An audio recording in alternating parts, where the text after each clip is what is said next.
Bienvenidas alumnas y alumnos de primer grado de educación secundaria a su asignatura de Ciencias Biología. Soy su profesora, Ana Gabriela Martínez San Juan. Y yo, su profesor, Enrique Acevedo Herrera. Estamos muy contentos de acompañarlos en esta sesión que se titula Célula, Unidad de la Vida. Y lo haremos bajo el propósito de repasar los contenidos relacionados con la célula. Recuerden tener sus materiales completos para anotar lo más relevante de hoy. Pueden revisar su abecedario biológico y sus apuntes, ya que retomaremos los aprendizajes sobre la célula. Si ya cuentan con todo lo necesario, es momento de iniciar. Maestra Ana, le quiero compartir a usted y a nuestras y nuestros estudiantes que tengo el álbum oficial de Aprende en Casa de la asignatura de Ciencias Biología. Y mire, ya tengo completa el apartado de biodiversidad. Solo me hace falta el apartado de célula. Y le tengo una sorpresa. También le traje su propio álbum y sus estampas. Muy bien, maestro, qué detalle, gracias. Le agradezco el regalo y así podremos completarlo junto con nuestras y nuestros estudiantes. Será de mucha utilidad para recordar lo que aprendimos sobre la célula. Vamos a revisarlo. ¡Qué emoción! Está muy bonito.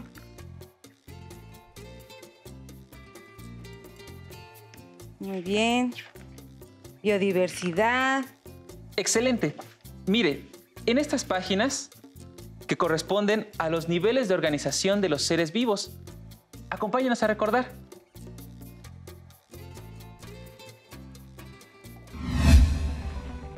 Los niveles biológicos son el nivel celular, tisular o de tejidos, el de los órganos, los sistemas y el organismo.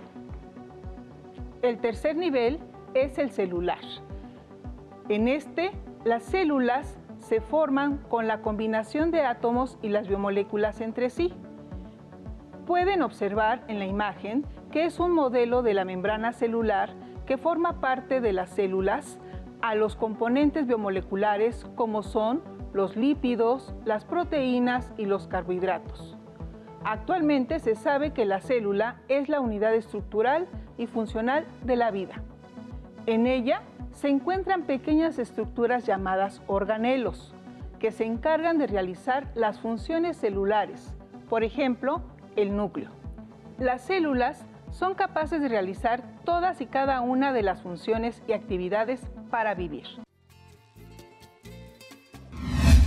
Vamos a abrir algunas estampas.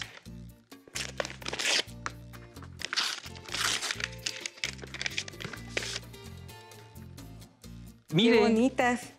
Esas estampas hacen referencia a los niveles biológicos, que son célula,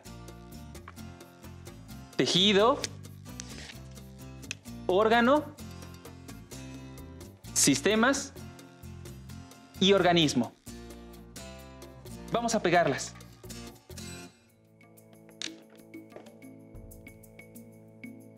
Concluí, maestro. Muy bien. Espero. Yo ya estoy en el proceso. Permítame, maestra. Muy bien. Aparatos y sistemas. Recuerda que un órgano es un conjunto asociado de tejidos, comparten la misma estructura y función. Muy bien. Qué bien está quedando. Sigue el organismo. Perfecto. Perfecto, maestra. Además, en esta sesión reconocimos a la célula como la unidad básica y estructural de todos los seres vivos. Pero, ¿cómo se llegó a este conocimiento? Pues justamente, maestra, las siguientes páginas de nuestro álbum contienen las imágenes de los autores y descubrimientos que permitieron postular la teoría celular, en donde se reconoce a la célula como la unidad de la vida. Tenemos, por ejemplo, a Anton van Leeuwenhoek, que construyó el primer microscopio y logró observar una gran cantidad de microorganismos como los protozoarios. Aquí tengo también a Robert Hooke, que analizó láminas muy finas de corcho y observó que estaban formadas por pequeñas celdas a las que denominó células. La invención y el perfeccionamiento del microscopio en combinación con la invención de aparatos como los microtomos que permitieron cortar muestras de material biológico en láminas muy delgadas y el desarrollo de técnicas de tinción condujeron a observar mejor las estructuras celulares organelos. Vamos a abrir el siguiente sobre.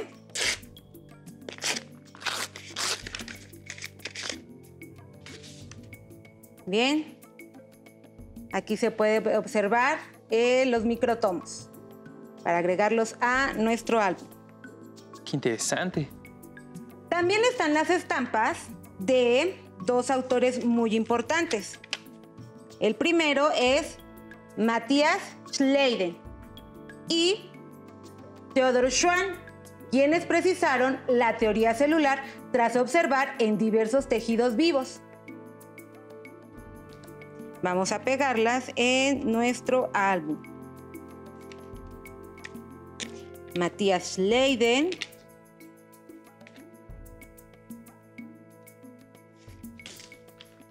Theodor Schwann. Y miren, aquí también tenemos a Rudolf Virchow. Mostró sus estudios sobre el desarrollo y reproducción de la célula y llegó a la conclusión de que toda célula procede de otra célula. Sin duda, la teoría celular se fue integrando progresivamente gracias a diversas investigaciones. Recordemos sus postulados. Claro que sí, maestra. La teoría celular se fundamenta de manera general mediante 3 postulados. Comencemos con el primer postulado. Todo en los seres vivos está compuesto por células. Así los organismos pueden tener una sola célula, unicelulares o más, pluricelulares.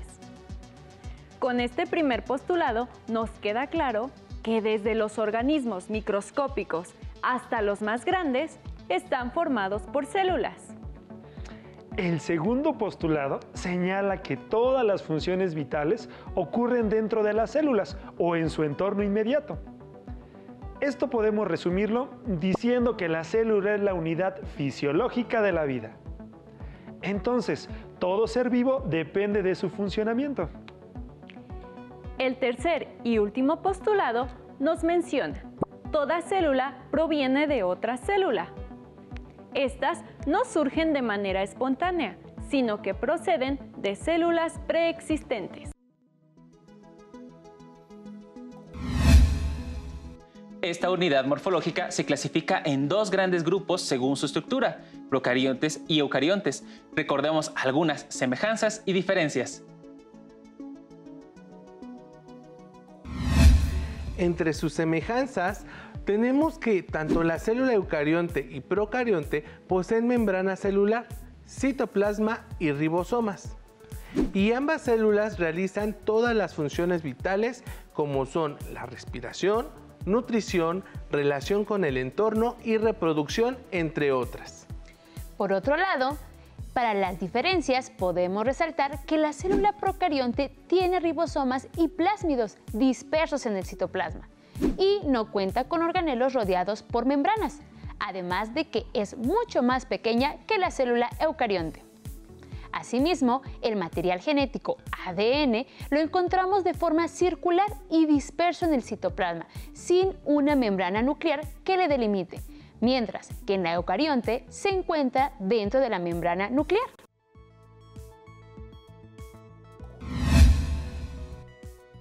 Ahora que identificamos algunas de sus características, en esas estampas se observa muy bien cuáles son sus semejanzas y diferencias. Y siguiendo la línea de los niveles de organización de los seres vivos, veamos algunos tejidos vegetales y animales. Pero es importante mencionarles a nuestras y nuestros estudiantes que las células que constituyen a las plantas son del tipo eucarionte vegetal. ¿Nos permite observarlas? ¡Claro, maestra! ¿Ya las identificaron? Son estructuras que parecen pequeños ladrillos y están uno junto al otro. Muy buen dato. Como pueden ver, tienen muchas células, ya que es un organismo pluricelular. Pero principalmente, las plantas están compuestas por 2 tipos: las células meristemáticas y las células diferenciadas. En nuestro cuerpo existen alrededor de 200 tipos diferentes de células y todas ellas se agrupan en diversos tejidos que se han clasificado en 4 tipos: el epitelial, el conectivo, el muscular y el nervioso. Esta página contiene elementos sobre los 3 sistemas de tejidos de las plantas. El tejido dérmico cubre la superficie externa del cuerpo de la planta. El sistema de tejido fundamental, que permite la realización de funciones importantes como la fotosíntesis, y el sistema de tejido vascular, que transporta a todo el cuerpo de la planta los líquidos. ¿Recordaron parte de la clasificación de los tejidos animales? Excelente. El epitelial, el conectivo, el muscular y el nervioso. Como pudimos observar, los tejidos vegetales y animales son muy distintos. Sin embargo, sus células tienen una estructura básica que comparten con cualquier otro organismo, sea bacteria, hongo o protozoario. Los organelos son estructuras que se encuentran en el interior de la célula y tienen función y forma específica. Tuvimos la oportunidad de conocer algunos organelos como la pared celular, que proporciona rigidez y resistencia a la célula y se presenta en algunos organismos como las plantas. Membrana celular, que brinda protección y da forma a la célula. Citoplasma, contiene a los organelos. Núcleo, dirige las funciones celulares. Contiene cromosomas, asimismo, es fundamental en la transmisión de rasgos hereditarios y la división celular. ¿Recordaron que esas estructuras las identificamos con ayuda de nuestro modelo? Ahora peguemos la pared celular, la membrana, el citoplasma y el núcleo en nuestro álbum. Lo bueno es que yo ya tenía un avance. Aquí está. Y es precisamente en el núcleo donde se controlan todas las funciones celulares, ya que aquí se encuentra el ADN, el cual contiene en su interior la información genética necesaria para que, con base en un código universal, la célula lleve a cabo sus funciones, como la respiración, nutrición y reproducción. Mire, maestro, justamente aquí me salió una estampa sobre el ADN y viene repetida. Híjoles, maestra, es la que me hace falta. ¿Me la puede cambiar? Claro que sí, maestro. Se la cambio por uno de cromosoma.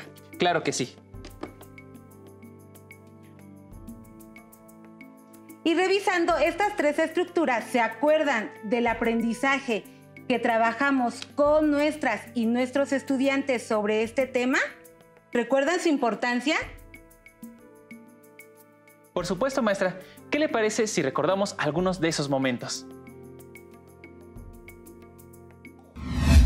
En el caso de la célula, el núcleo juega un papel de centro de mando, como el menú de nuestro dispositivo. Y el resto de los organelos representan secciones que siguen las instrucciones del núcleo para construir productos y realizar funciones requeridas por la célula. Por lo tanto, dentro de sus funciones están control de la actividad celular, del metabolismo, del crecimiento celular, de la síntesis de ADN, de la producción de proteínas y de la división celular, entre otras, como controlar el intercambio de sustancias entre el exterior y el interior del núcleo.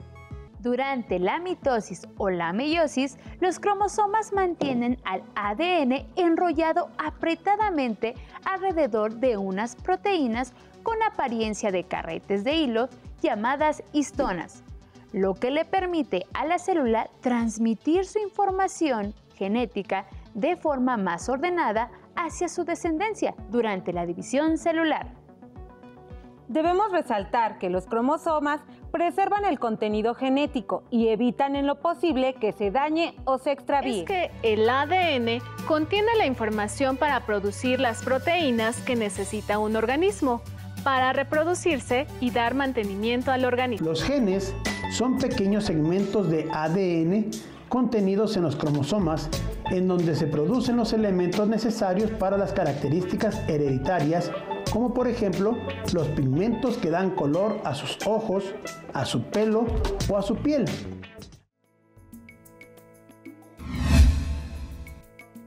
En este tema, reconocieron cómo es que se transmiten las características de padres a hijos, los procesos celulares que lo permiten, y es aquí en donde conocieron al ADN y la forma en que, con base en el código universal, la célula expresa la información que contiene, se multiplica y lleva a cabo todas sus funciones. Además, este conocimiento le ayudó a nuestros estudiantes a comprender qué es la manipulación genética, sus aplicaciones, su relevancia en la actualidad y sus consecuencias. En estos programas también identificaron los conceptos de organismos genéticamente modificados, manipulación genética, proyecto del genoma humano, entre otros. Justamente en este tema me salieron todas las estampas que necesito. ¿Qué le parece si mientras completo esta página recordamos con nuestros estudiantes algo de lo que vimos en este aprendizaje? ¡Vamos! La edición genética es el conjunto de técnicas que permiten eliminar, agregar o reemplazar alguna sección de ADN. Interesante. Y es que podemos identificar que el desciframiento del genoma humano y el de otras especies han propiciado grandes avances en el conocimiento de los seres vivos, lo que ha permitido el desarrollo de pruebas diagnósticas en la búsqueda de cura de enfermedades como la diabetes, la obesidad, la esquizofrenia, la hipertensión, la enfermedad del Alzheimer y el cáncer de mama. Algunos organismos como los plátanos han sido modificados genéticamente para el beneficio del humano. ¿Modificados? Sí, maestro. ¿Has escuchado mencionar la palabra transgénico?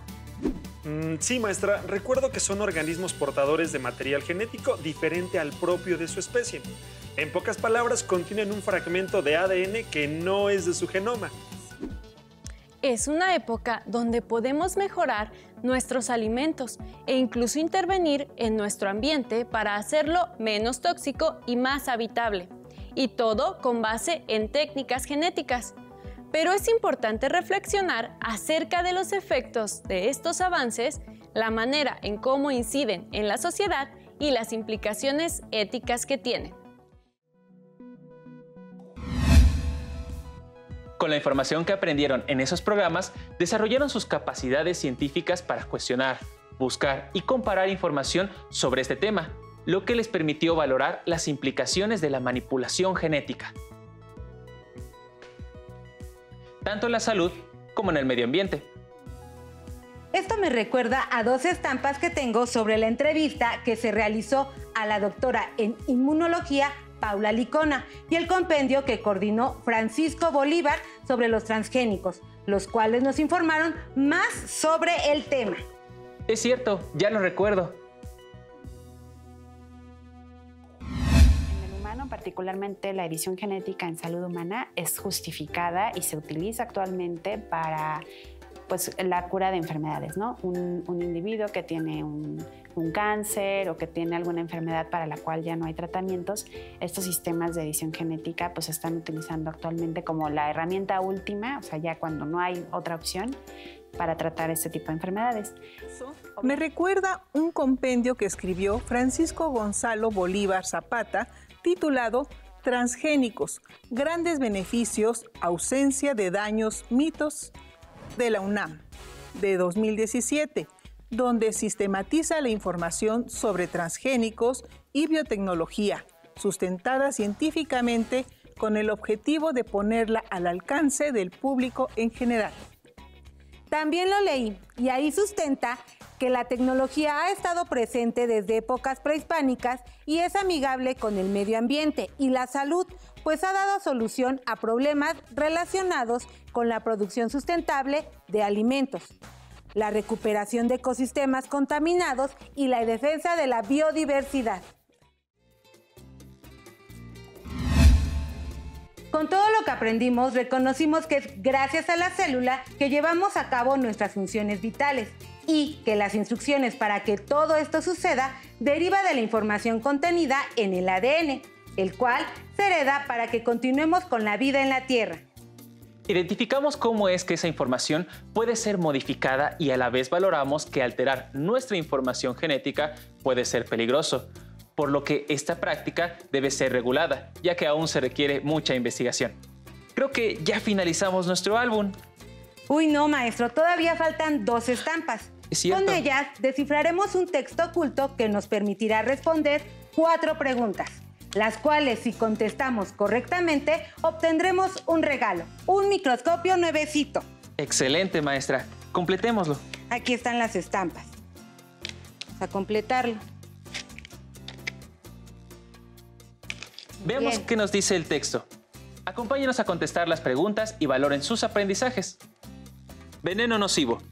El 21 de julio de 2002, después de una caminata de más de 7 kilómetros, Justin Schwartz, de 13 años, se sentó a descansar con las manos sueltas a sus costados.